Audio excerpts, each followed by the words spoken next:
Just a quick note before we begin. If you find meaning or comfort in these conversations, consider becoming a supporter of the Don't Forget to Breathe podcast. Your support helps keep these stories alive and makes it possible for others to find hope in their own grief journey. For as little as $3 a month, your support goes to offset costs associated with production. You can learn more on the information page for this episode and by clicking on the link, Support the Show.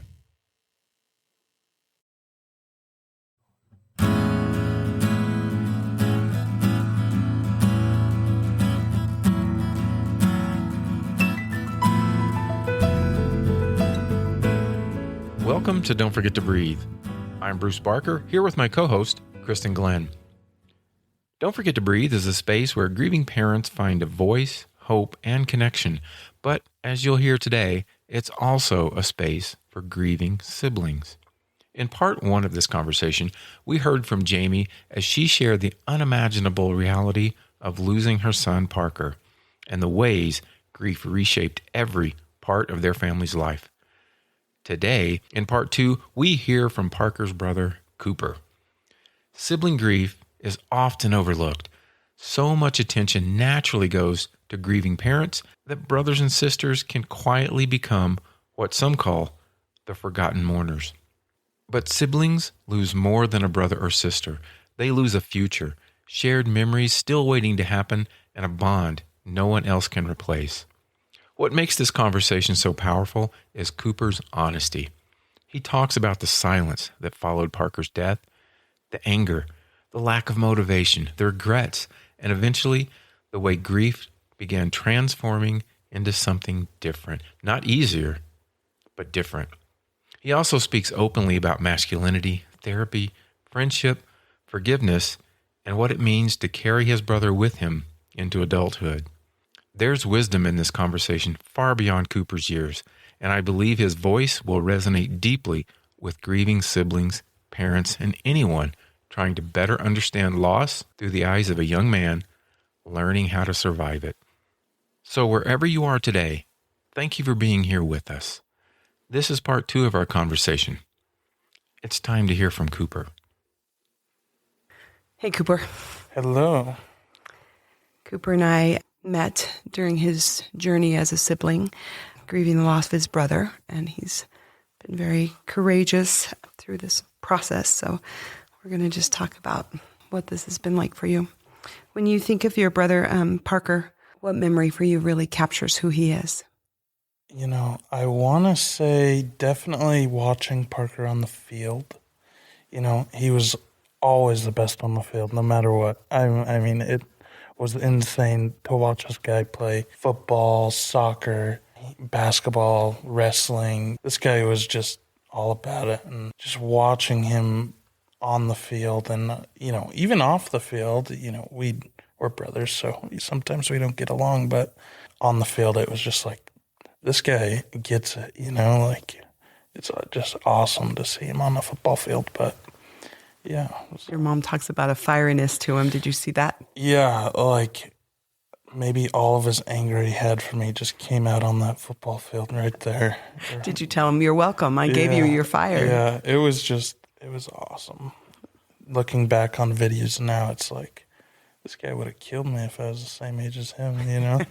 Right. If I didn't have age and size on him at that time, right? Yeah, if I didn't have 5 years on him, he'd definitely kick my butt. Be a competitor, huh? Yeah, yeah, for sure. How did losing Parker change your life back when it happened or change your life now? I want to say the biggest thing for me after we lost Parker was coming home to a quiet house. You know, Parker was either in his room yelling at his video game or, you know, just out messing around outside or messing with the dogs. And, you know, I found that so hard to just come home and it just be dead silent, you know. Like, my dad was pretty messed up when he got back from Mexico. So, like, he was just on the couch, you know, just hanging out, trying to heal himself, you know. And then kind of later in my journey after that, I had the want to wrestle again. You know, as I got into high school, I was like, I can't wrestle. these guys are beating my butt, whatever. And then I feel like he gave me such a bump to do a lot of finishing out school. That was such I was never fantastic at school, and I felt like he gave me that little push to get through. And, I'm in college now. I never thought I'd go to college, which is, I always wanted to go and just go into a trade or whatever. And then I was like, that doesn't sound that fun. And even school still isn't the best, but it's like I just have that one more thing behind me just pushing me through. I watched that transformation with you of what am I going to do with this? Mm-hmm. I imagine at such an early age for that to happen to you, there was questions of why does it even matter? Why does school even matter? Sports, friends. And then there was this transformation time that I witnessed. It was incredible for me as an outsider to see happen where you said to yourself, it does matter. And, no external forces, parents, teachers, people that love you can tell you it will matter in the future until you tell yourself that. But I watched that happen with you. What was that about? I don't know. Just like at the time I was playing football and I stopped playing football. I stopped going. I didn't go to school for about a month. And then by the time I got back, I was still not in it. And by the time my junior year rolled around, I wanted more. I wanted to have something to push for and have goals. Yeah. That's something that nobody really talks about is you just don't want to do anything. Absolutely. Yeah. It's exhausting. If I could just have sat in my room and just withered away, I would have. But I think by the end of my junior year and the end of my senior year, I had all A's. And then I got accepted to a scholarship for our local community college and got me a free year. And now we're looking to go to university. And so I think it's hard to say, if Parker wouldn't have passed away, I wouldn't be who I am today. I'd be a totally different person. Yeah. And It's hard to take gifts of the tragedy because we don't want that tragedy. Yeah. We don't want to lose these precious kiddos ever. That was never supposed to happen. But I think an extra tragedy would be if we didn't take their loss and do something with it. That's what I witnessed is you deciding this is what I've been handed. I can't control what I've been handed, but I'm going to do some things. Yeah, absolutely. I'm going to do some things to make myself proud. Yeah. And seeing how your grief showed up in those really dark times of, I don't want to leave this bedroom, versus how is it showing up now? When do you feel your grief? What do you do with it? What's different now than it was before about where that sadness is for you? I want to say, grief is so hard to tell, especially, I look at my mom, and you can definitely tell, and I am, I'm still a teenager, and it's showing emotions is totally different, but I feel like a big part of my grief was I wish I would have done this was a big thing that I had a hard time with. But now it's moved to, I wish I was able to do this with him today. I wish I was able to pick him up from school today. I wish I was able to go out to lunch with him today. Yeah. It's not, I wish I would have treated him better at this time, or it's moved to what am I doing today and today, to the future, really. Yeah. I won't become an uncle, which is a hard thing for me. I won't have I will have an uncle to my children, but he won't be in their lives, which is hard. It is. Nobody talks about that, Yeah. It's hard. Just to think of the wisdom that you have to think of moving from regrets that we can't change anytime we lose someone, especially at such a early age, there's going to be regrets. Mm-hmm. And that now your maturity and your wisdom has moved to what we all feel of just the wishes of what we were meant to do together. Yeah. For sure. You know, that void in your life that nobody but Parker could have filled. Mm-hmm. Definitely.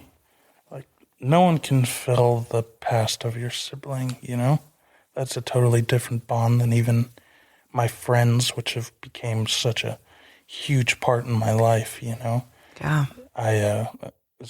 Right as Parker passed away, I got a girlfriend, you know? She's stuck with me for 3.5 years through all my grief, you know? Yeah. She was there every day. I would go and sit in my room and be angry, and she would be right there with me no matter what. There's something really powerful when people can just be.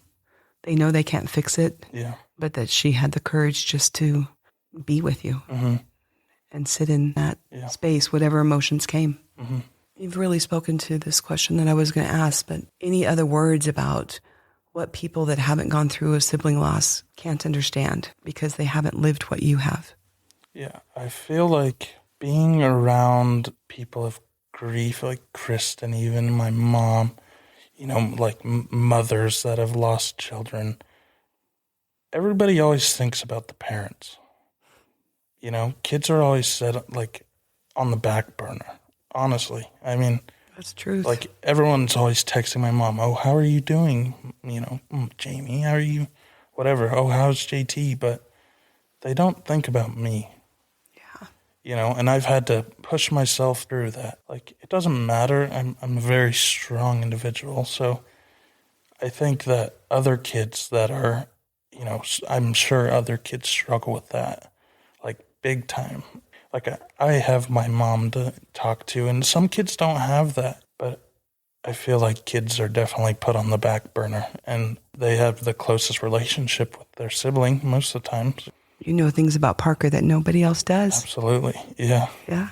Yeah, and my mom always talks about that, which is funny. So I'm like, Mom, I can't tell you. I can't tell you. That's sorry. Between Parker. That's bro code. I can't tell you, Mom, sorry. Yeah. I've heard of siblings being called the unforgotten mourners. Yeah. And I think it's so true. How do you carry Parker with you? Where does he show up in your day-to-day?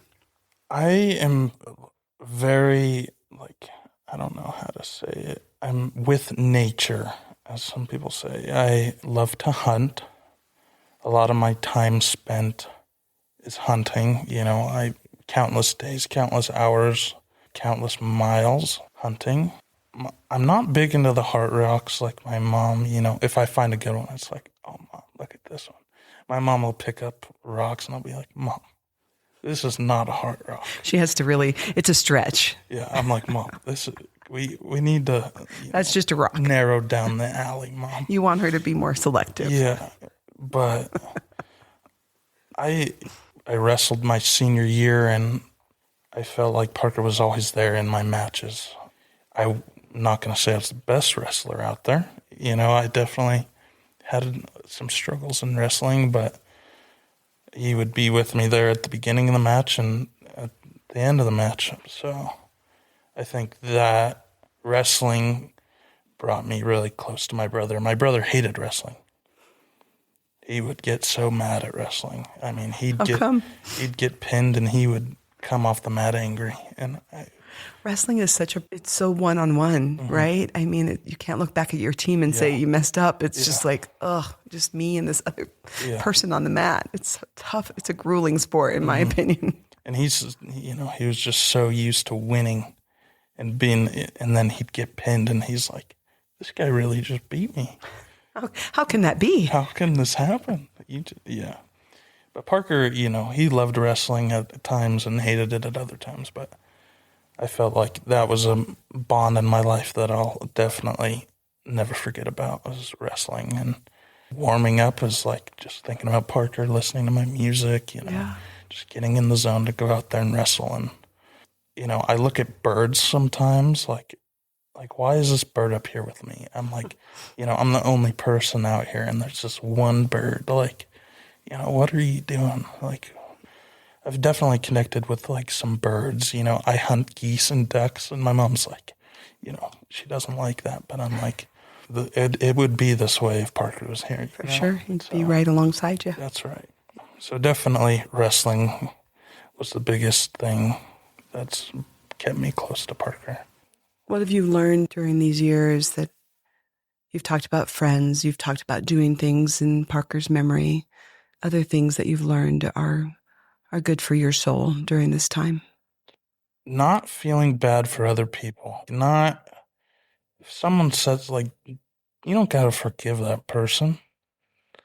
Like, if someone says something to my mom or, about it, and I'm just like, my mom's like, they don't mean it. And it's like, you don't gotta forgive them for that.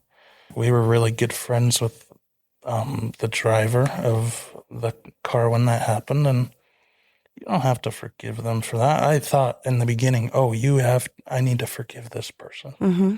It's like, you don't have to forgive them. Yeah, you can make your own choice there, can't you? You can make your own choice, and nobody can tell you different, Yeah. So that's definitely a big one, I think. Just don't care what other people think. Everybody has their own grief, Everybody mourns different ways. Everybody has different feelings. Me and my mom have a great relationship, and you just need to find the people that you can talk to and go talk to them. Before I met Kristen, I was like, she doesn't know what I went through. She lost her, whatever, and my mom lost her son, and she doesn't know what I went through. It's my sibling. He's not my son, How is she going to know? And then meeting Kristen has been like one of the biggest gifts in my life. And I think about it every day. Oh, Cooper. How has this experience shaped you and the person that you are becoming? I would not be the person I am today without, losing my brother. And that's really hard to say, Yeah. Like as Kristen said, like taking away a tragedy and using it to boost yourself seems like, morally wrong.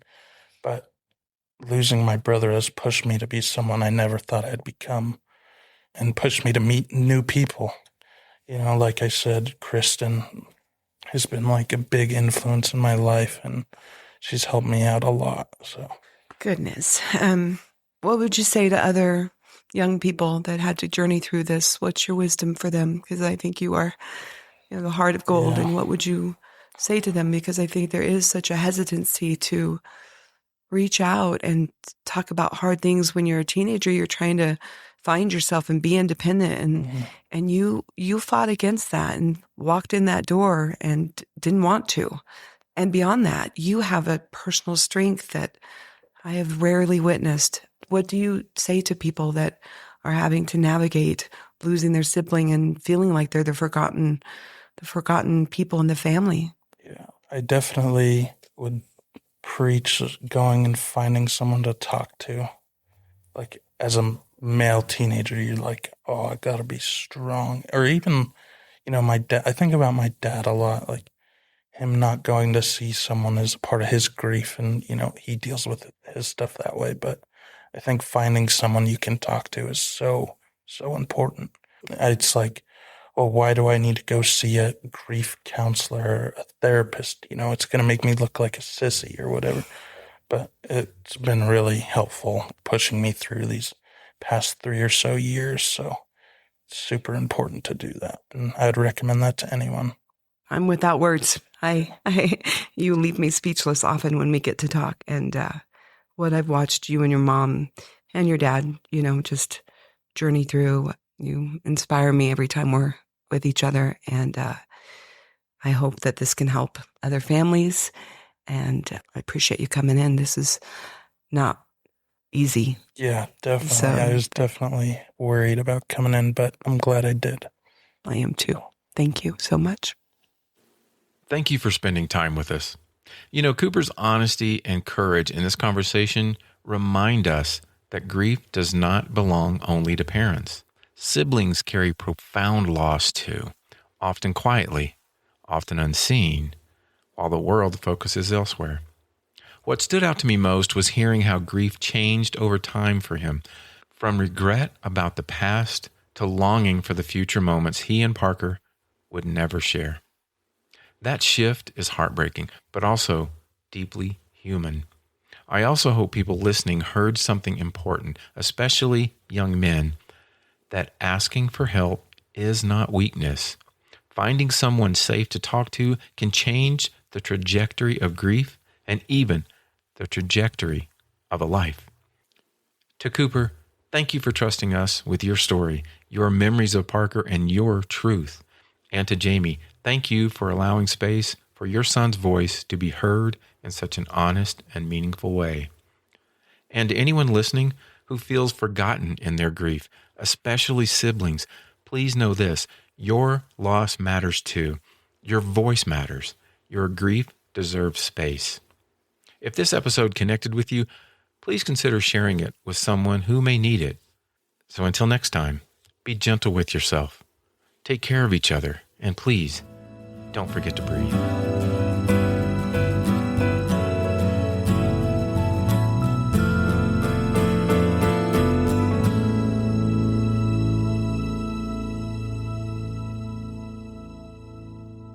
One more thing. This podcast is for informational and educational purposes only.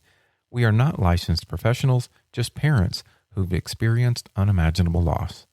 This isn't meant to replace help from a therapist, doctor, or other mental health professional. If you're struggling, please reach out to someone qualified. You are not alone. You can also contact us by going to the show notes and click on Send Us a Text, or you can visit us at our new website, don'tforgettobreathefoundation.org. Feel free to email us at support@don'tforgettobreathefoundation.org. That's support@don'tforgettobreathefoundation.org.